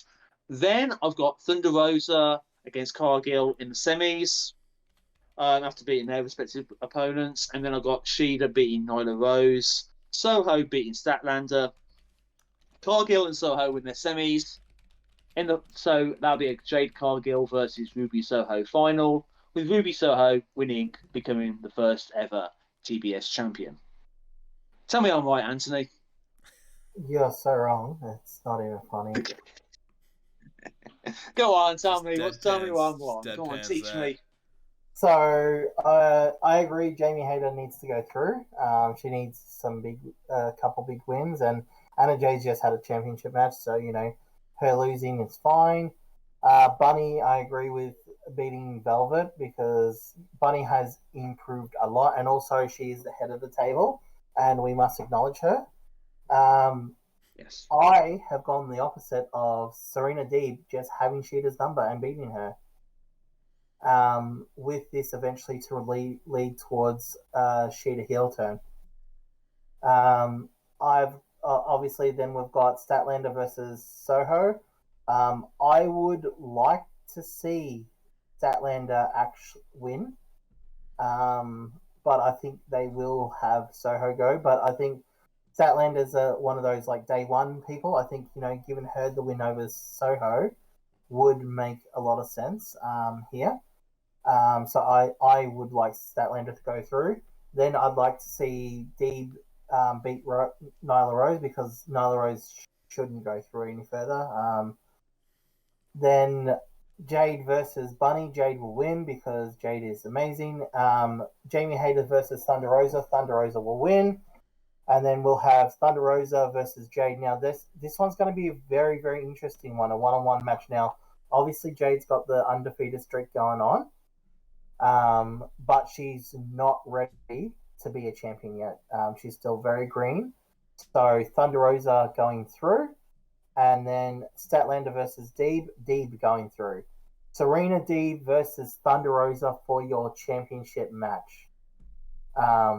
Obviously we have seen this in NWA, but that's for the NWA title. This is going to be more important. This is going to be just a textbook amazing match because both of them are just so good. And Thunder Rosa is going to win. Now, I initially thought Serena Deeb was going to win and be the initial champion, and I would have loved that because she could have had it. However, there's lots of talk. There was some background talk of saying that AEW are planning a next year program for Thunder Rosa versus Britt Baker for the championship, aka Thunder Rosa versus Britt 3, and have potentially the title change then. Now, how can you keep that from happening for 2 to 3 months? Have Thunder Rosa as a champion, and then lose it, and then go on to do an open challenge. Have her just defend it every week. Have her hold it for 9 to 10 weeks, have 9 to 10 good matches. She loses and then goes on to build her back up and face Britt in that match where she will probably take the title from her. That's my prediction. I think So I suppose I'm right. Anthony is wrong. Also, because I'm so great at predicting things, I've also predicted the Ashes, the England versus Australia cricket match going on in December this year.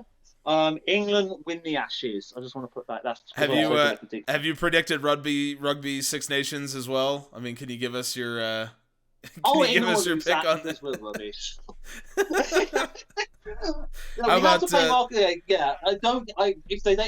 Marcus Smith does not get the 10 jersey next month in the internationals, I'm going to lose it. But that's another conversation for another time. I will lose my temper big style with Marcus Smith. How about the World Cup? Can we get you? Is it coming home? I mean, can we just get your opinion on all this? Well, yeah, you know. Just 50 saying. or was it 50? Yeah. We'll go further in the tournament than Australia will, that's for sure. That's a guarantee. Just saying, Pete's probably still salty because even though the UK, aka England, is in charge of the Commonwealth, which Australia is part of, we still beat them in the Commonwealth Games medal tally and out-medaled them. Not next year. Not in my hometown.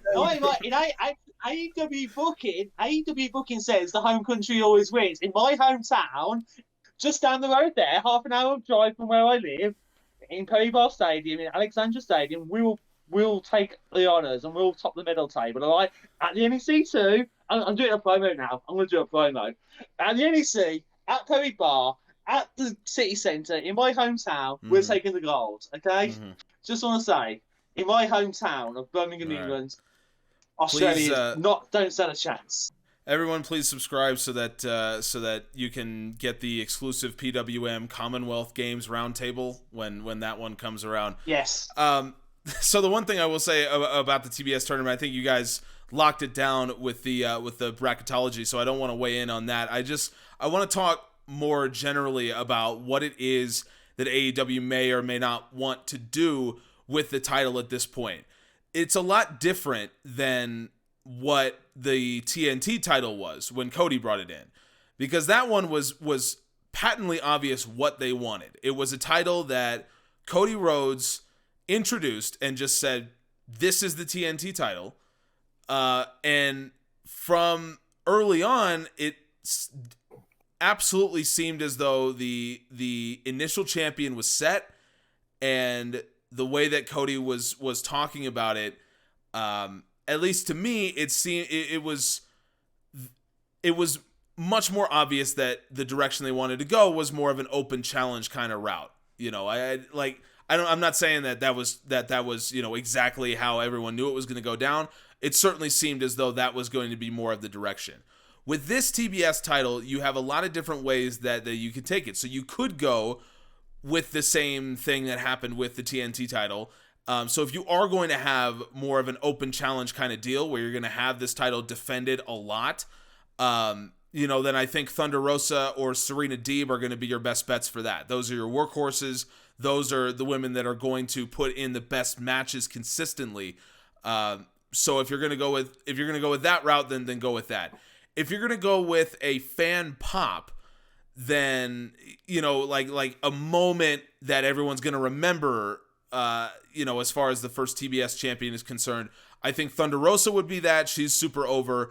I think Ruby Soho would be that, and I really think Chris Statlander would be that. I think Statlander is really over, and the fans would pop huge if she runs the table in this tournament, because even though she gets a first round bye, I think she is not among the favorites right now that you would say. So I think that would really pop the fans if she were to go. So if that's what you were going for, then you could look in that direction. If you were going for, let's reward one of our day ones, and just give them the rub for being around here and doing what they do, then I think Statlander is the way to go. Just to reward her for what she's done, the fact that she fought through an injury that kept her out for a year, and seeing how much she's improved, not only her in-ring ability, but she has improved her body, she has improved her physical health. I mean, she has grown a ton since coming to AEW. So if it's sort of like, thanks for doing this, we'll give you a title run. Statlander can obviously have some great matches, so there's no doubt about that. Then I think Statlander might be a little bit of a dark horse as well. It really just depends on what the philosophy of the TBS title is going to be early on. And if it is going to be a booking device to help the world title picture, then I agree with Anthony. You give it to Thunder Rosa, you let her have it, you let her get a few matches in, and you wait until you're ready to do Thunder Rosa versus Britt Baker. But again, that's if you wanted to have the TBS title be a booking tool for the World Championship. If you wanted to have it be totally separate from the world title, don't give it to Thunder Rosa. Give it to someone else. Again, it all depends on how they envision this. Serena Deep. One thing, all joking aside, Sorry, Anthony, go ahead. All I'm going to say... Who goes first? Mine's really quick, okay? All I've got to say is, as long as they beat a total time of 19 minutes and 24 seconds, they'll have beaten WWE's Queen's Crown tournament, which currently they're already beating, considering that the first match of that tournament lasted 2 minutes and 13 seconds. So we're already off to a good start. I think I saw somewhere Soho and Ford was longer than the entire first round of the Queen's Crown tournament. Yeah, so the first round you had Zelina Vega versus Toni Storm, which was 2 minutes 13. Camilla versus Liv, which was 1 minute 33. And then you had Shayna versus Dana Brooke at 1 minute 22. And Natty versus Doudrop at 2 minutes 54. So you just had about 6 to 9 minutes of total match, and this first one beat all four of those matches. So, yeah. The one thing I'll say, Griff, is about what you're talking about the title is look, the first four champions have really. We're excluding Sammy Guevara in this film because his reign hasn't ended yet, so we don't know what his identity, his reign's going to be. But if you look at the first four champions, they've been different identities. Cody was the main event star, who was the workhorse with the open challenges, giving opportunities to Kingston and Starks. Brody's was a bit different. It felt like very much a transitional champion almost, because they wanted, they needed Cody off TV, and then they had that fantastic dog collar chain match, which unfortunately was Brody's final match ever. And then you have Darby Allin, who was very much like, it felt like a stepping stone title, like how the Intercontinental title was back in the old days with Bret Hart and Shawn Michaels. It felt like Darby Allin was the TNT champion to put him to the next level, to be one of those future pillars. Yep. That has been discussed in the last couple of weeks. Miro was very much the dominant champion, beating people quickly. That every title reign so far that has had its completion has had its own identity, which has been different from the others. And that's the beauty of this roster, the women's roster right now. Cargill could be the dominant champion. Soho, who will win the championship, will be the workhorse champion. Thunder Rosa down the line, when she wins it, like in 3 years' time, she can be the ex-champion who ends up having a great reign. Same for Shida. There's a lot of different identities on the roster when it comes to like how they want the philosophy of the title. Right. It can be each reign can be very different, and that's a good thing. That's one of the best things we've got. I mean, there's a way. I think in the round table we got asked a question: name the next four or five champions, and like when I named each champion, every champion in my head was like, they're going to be a different kind of champion. From like Jade Cargill will probably be a TBS champion going forwards. Her reign is going to be very Miro-esque in like she beats people quite quickly. Soho, when she wins the first championship, she's going to take on open challenges from different people, and that'll be great. And when I think some of who I got down is to actually winning the first. I saw like Jamie Hayter. Jamie Hayter could be a great heel champion. Yeah. Going forward, having these workhorse matches against great baby faces. Yeah. It's just there's a lot of opportunity with this title. Yeah. So you got options. Absolutely, you got options. So it's a matter of how do you want to approach the title. I guess there is that as well. You got a lot of options, but also there is only one option. That's how we're approaching this. That's how both of you are approaching this. Yeah, definitely agree with Pete if you want to be wrong. Well, look, here's the thing. Find the links to both Peter and Anthony's Twitters in the description. go, send them pictures of your brackets, talk about it, whatever you want to do. This is one of the cool things about wrestling that really mirrors traditional sports is we have these brackets that we get to talk about, and we get to talk about it in such a different way, because what you want to happen and what you think should happen are oftentimes could be two totally different things. So, it's always fun to talk about that. Let's end today by talking about the ostensible main event level feud here between the Elite and Dark Order and Jungle Boy and Hangman Page. There's lots of moving parts here between all this, which is actually something I really like. I think the Elite is really telling a phenomenal faction story because everyone is involved with it, and yet it feels like everyone has their own things going on. And so Kenny Omega is only focused on Hangman Page. He didn't mention, he mentioned Dark Order only in passing. He didn't mention Jungle Boy at all. But Adam Cole is clearly, having an issue with Jungle Boy. That's the guy that he's after. And we saw that on a segment on Dynamite. So I really like how these different stories are sort of intersecting throughout this show. It's really interesting to me.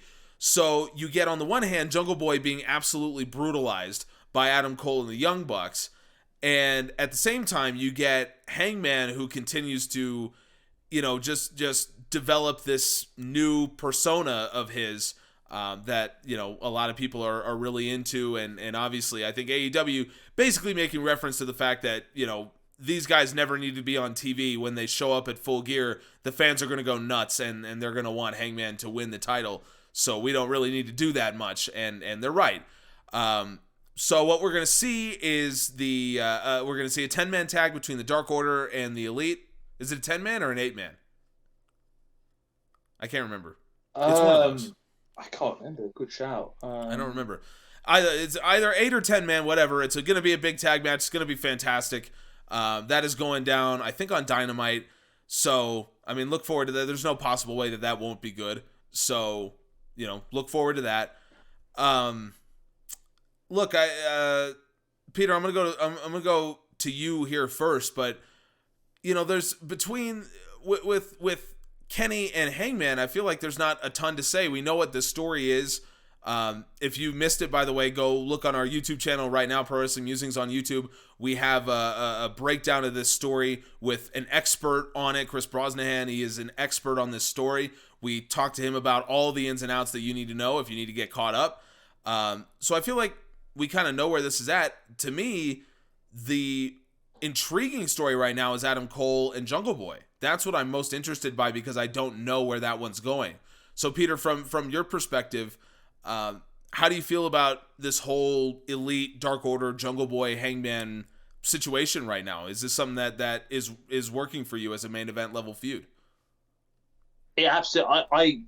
I think the Elite in AEW the last couple of months have been absolute fire. I just think they've been absolutely tremendous. I think there's a lot of people that are angry at the Elite right now, from Danielson, from the Dark Order, from the Jurassic Express. You got so many people that the Elite have made a lot of enemies in the last couple of months. They made a lot of enemies, and there's a lot of people out to get them, and that's a really good dynamic about them right now. It's what I thought was one thing I really enjoyed from a storyline perspective about the beatdown that Jungle Boy got last night on Dynamite is that Christian Cage was not there to save him. The reason he wasn't there to save him because he was, he had a double booking almost to say in Las Vegas at Impact, and the Elite knew that. They knew they had the numbers on Jungle Boy when they did that. So when Christian Cage comes back next week and gets his vengeance for his buddy Jungle Boy, that's going to be great. And then it leads off to what you've got is I can't see anything but Jungle Boy getting a big win over either the Young Bucks or Adam Cole. That's where it's heading. At the moment, considering the war of words right now between Cole and Jungle Boy, it feels like that big victory for Jungle Boy is going to come against Adam Cole. Adam Cole's first loss in AEW against Jungle Boy helps Jungle Jack Perry, to quote JR. Is going to be it's going to be a great moment for Jungle Boy, and I think going forward, I think it's going to be good. But you also you got Christian Cage wanting revenge against the Young Bucks for the Meltzer driver on the outside, which really which I've ever seen Christian on AEW since that Meltzer driver. I don't think so. I don't think so. So that's something that's on play. That's where they might be going. There's a lot of different directions you can go with this feud, and the Dark Order Elite as well. We talked about Baker and Kotze. That match has got elements of that feud going on in it, and I think, and John Silver needs a big win. I think how popular he is among the fan base, and if he can get a big win against members of the Elite would be great. I mean, the main, and also just mention as well, you've got the Christian Cage versus Jungle Boy dynamic going on. So Jungle Boy is going to be betrayed by Christian Cage some point down the line. I don't know when. It's going to happen. It's going to be sad. We're all going to be very sad about it, but it's going to happen. But one last thing before I move on to Anthony is we need more Brandon Cutler on Dynamite. That's what we need. We need more Brandon Cutler, especially the most electrifying move in pro wrestling today, the dab elbow. We need more of that on AEW for sure. I mean, yep. I'm with that. But that's what we need more of that. But so good times.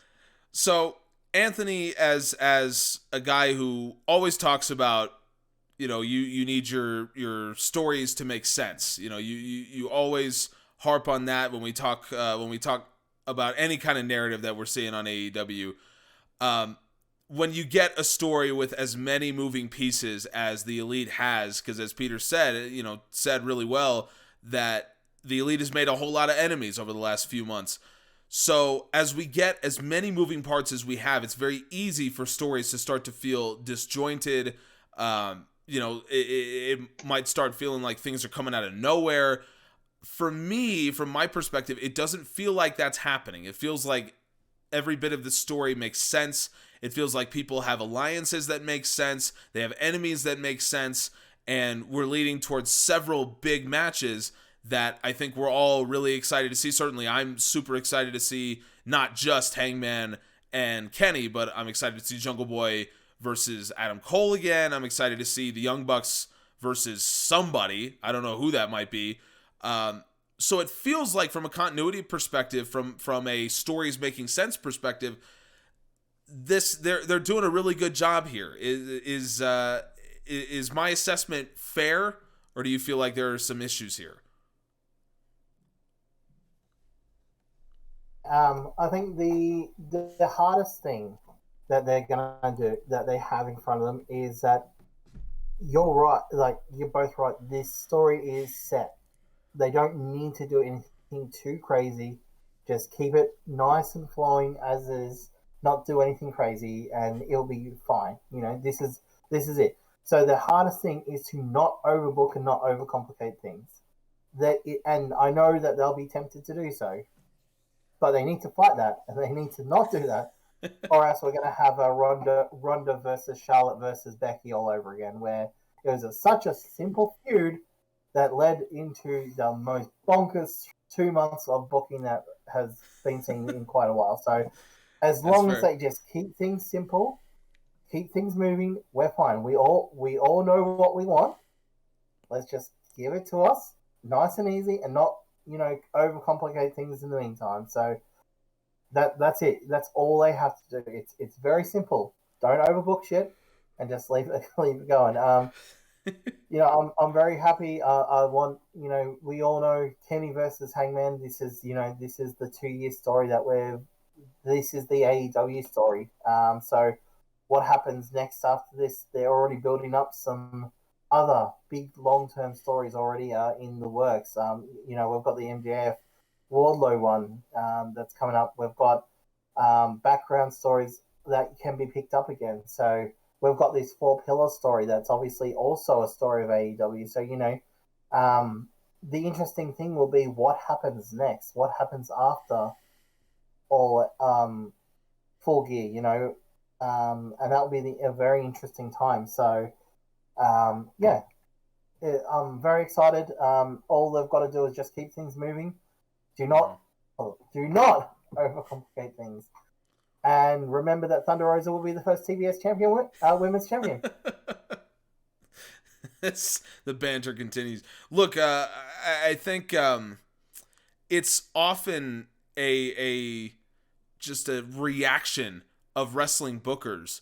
And for those of us who have played any kind of booking games, whether it be TEW or JOW or 2K Universe mode, whatever you want to do, it's a tendency of bookers to look at something like this and say, we need shenanigans, right? We need things to happen, like this is a huge match feel, and so shit needs to happen. There needs to be interference, and there needs to be spots, and this and that.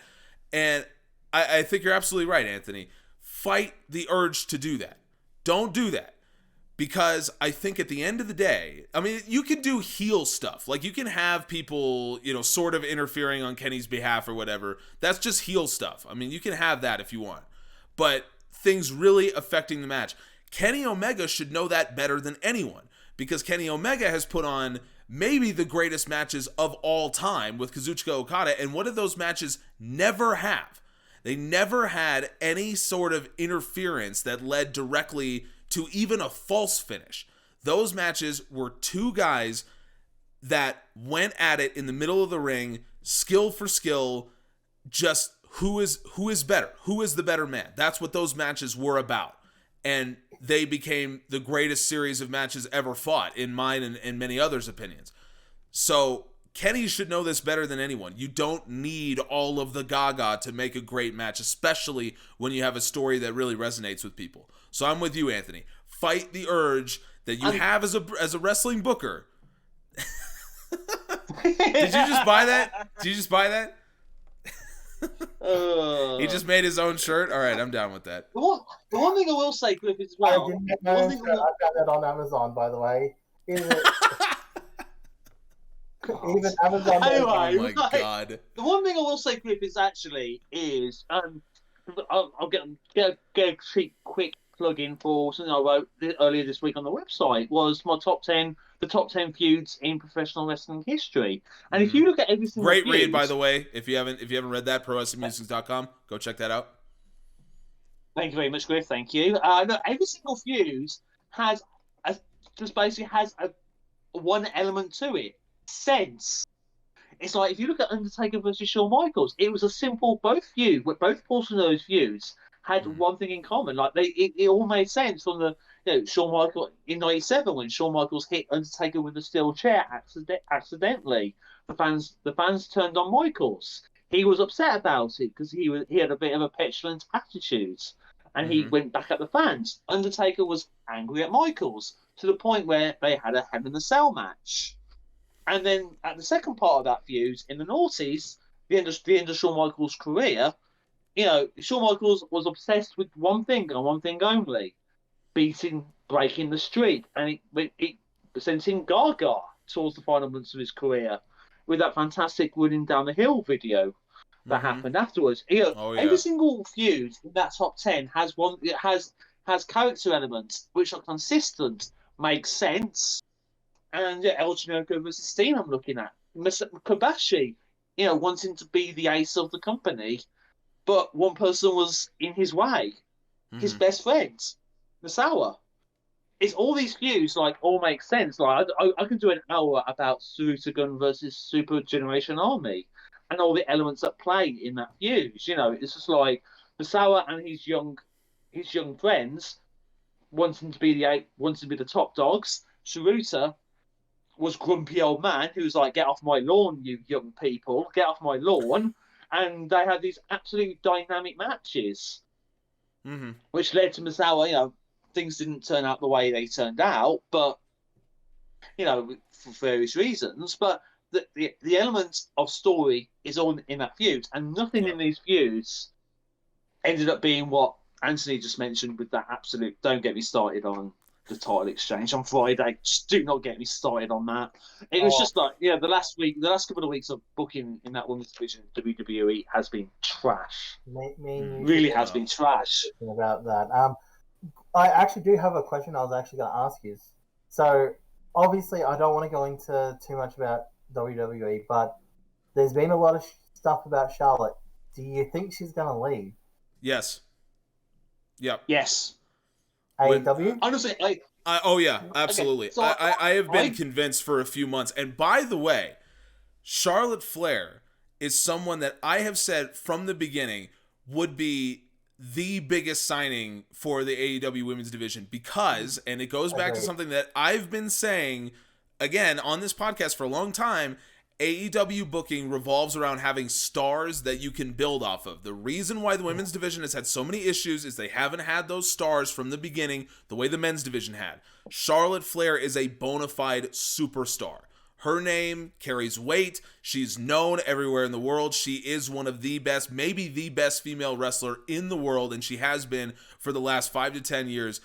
Her coming to AEW, AEW's gotten a lot better with their women's division booking, obviously, but her coming there will just add that final crown jewel, no pun intended, in AEW's women's division to go along with Britt Baker. So you have your homegrown star along with the superstar that comes in, and the stories that you can tell between those two are limitless. The stories just between Charlotte Flair and Britt Baker. Forget about all the stories you could tell with Charlotte Flair and literally everyone else in AEW.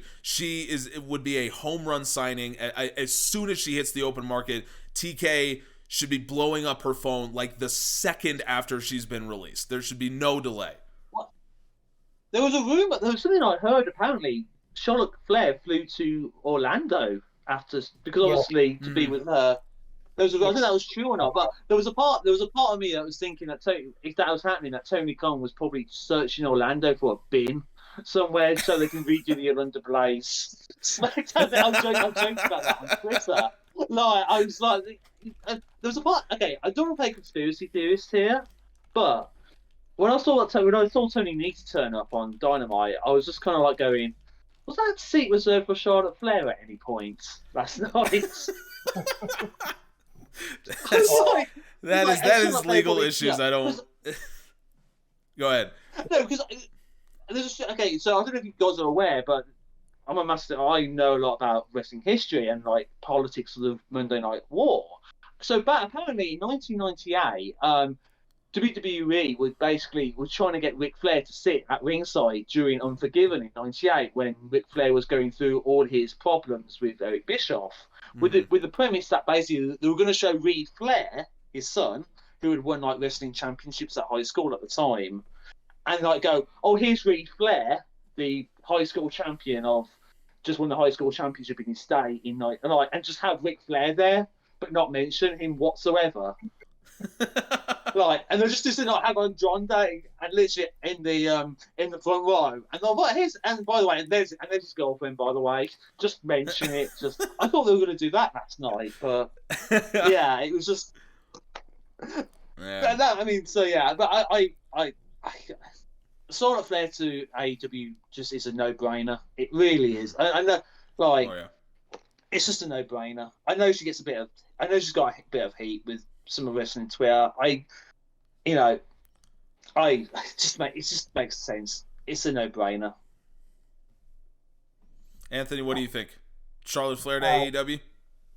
Yeah, look, there's a lot of reports at the moment saying that she's progressively apparently becoming harder to work with, and she's not spending as much time around around the back as she was, and she's doing things like, going out to spend more time with Andrade and the AEW people. And this is pretty much the same thing as what we saw with Adam Cole, where he was spending more and more time away from WWE NXT and spending more time with his friends and everyone else there. So, this could be just she's getting to know everyone in there. So when the time does come, she's already friends with everyone there, as the partner. So, it'll be very interesting. And look, if she did leave WWE, it would be insane not to pick her up. No matter what, she's an amazing wrestler, and it would be literal insanity not to pick her up. And to be honest, there's a lot she can bring and a lot she can do. So just keep her away from a title for a while, because that's why people are annoyed, because she always gets a title. But when you look at the women's division in WWE, they've really got no one. They've got no one else at the moment. So, or for a long time, they've had no one else apart from the four horsewomen. But enough talking about that. Well, look, I think as far as I don't want to comment on anything because I don't know for sure. But we've all been in work environments where the dynamics have changed of who you're working with and the job that you're doing. And I think for Charlotte Flair, there was no talk about her being difficult to work with or anything like that.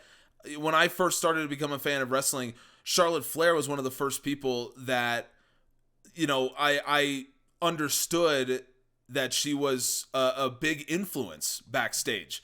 And she would help wrestlers, and she, was I heard people saying that they loved working with Charlotte Flair. So I think she's in a situation like we've all been in, where the work has changed.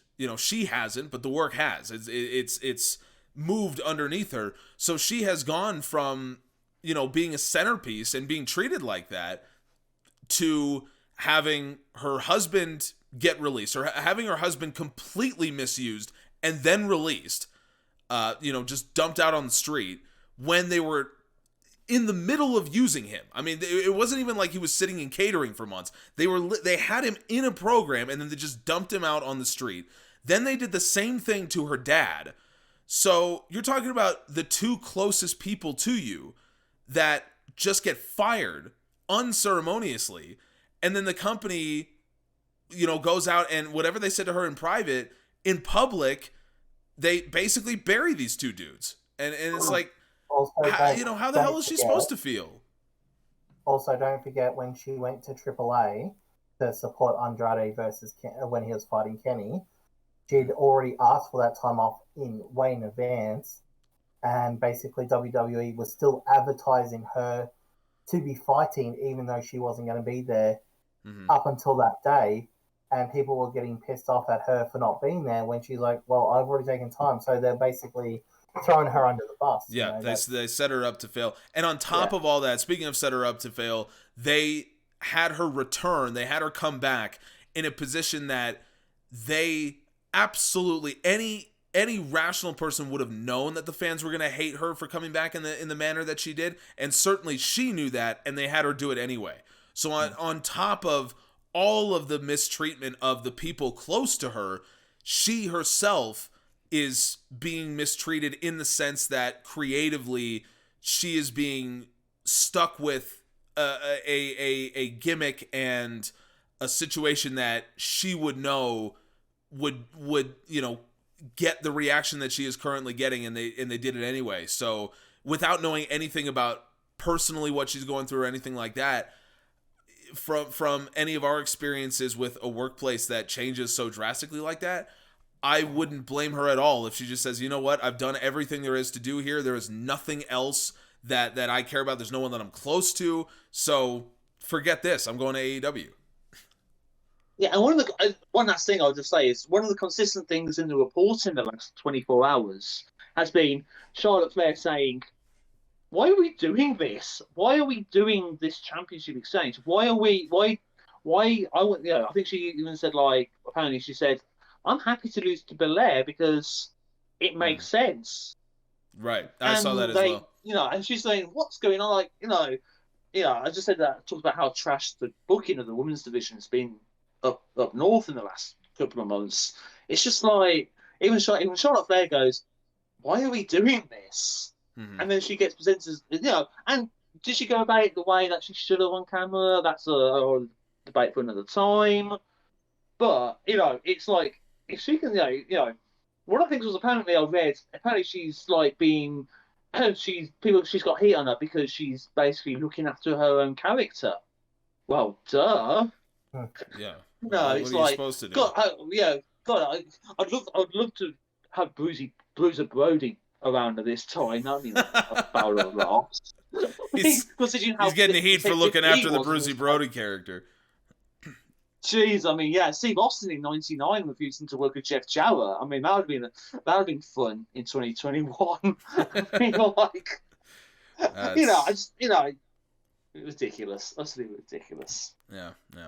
Well, Anthony, I'm actually glad that you brought that up. That was not a conversation I was expecting to have, but I think a productive one nonetheless. And with that, we will leave it here for the Pro Wrestling Musings podcast. We got a short week because Dynamite returns on Wednesday. So we will not have our normal week of preparation. It's only a few days to wait for Dynamite to come back, which means it's only a few days to wait before the Pro Wrestling Musings podcast can come back after our week off that we took. So thank you all for joining us here this time. Anthony, if you would, please tell the people where they can find you.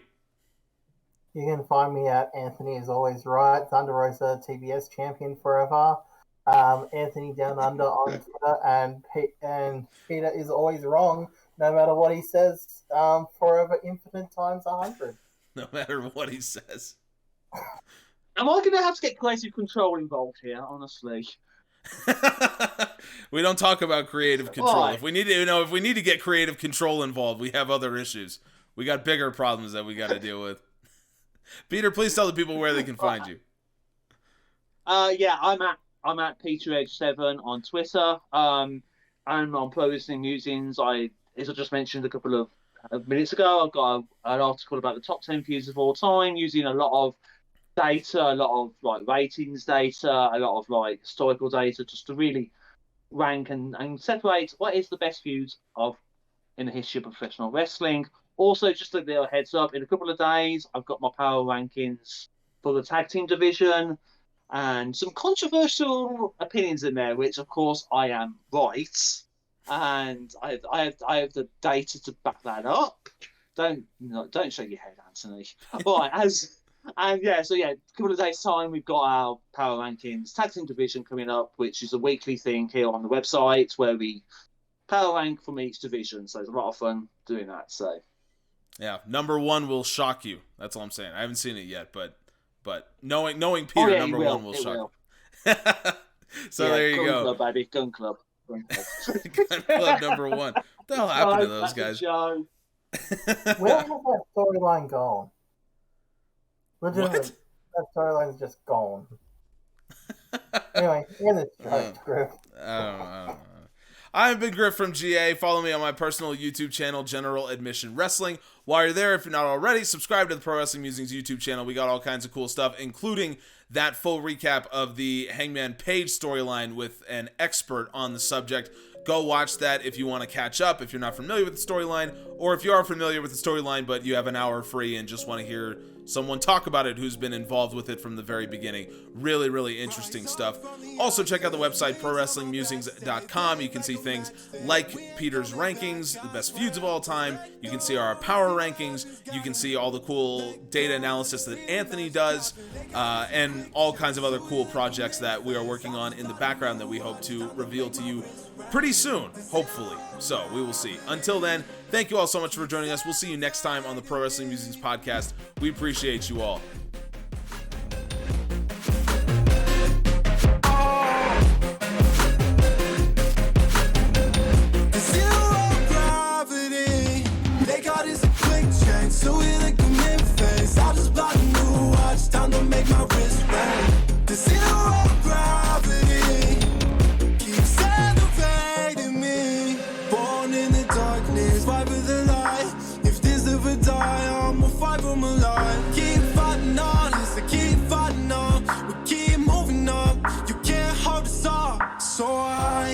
Above the clouds, so I can't see the ground.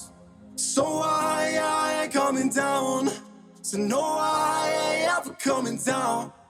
Rise up from the ashes, wings on my back, stay lit like a matchstick. We ain't coming back, I swear. Just let go and see what happens. Gotta let go to see the magic happen. They got this a quick change, so we like them in phase. I just bought a new watch, time to make my wrist ring. The zero gravity keeps elevating. evading me.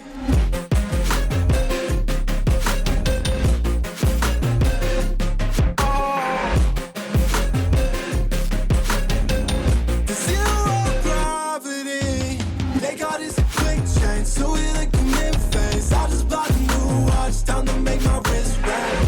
The zero gravity keeps elevating me. So I'm up above the clouds. So I can't see the ground. So I ain't coming down. So no,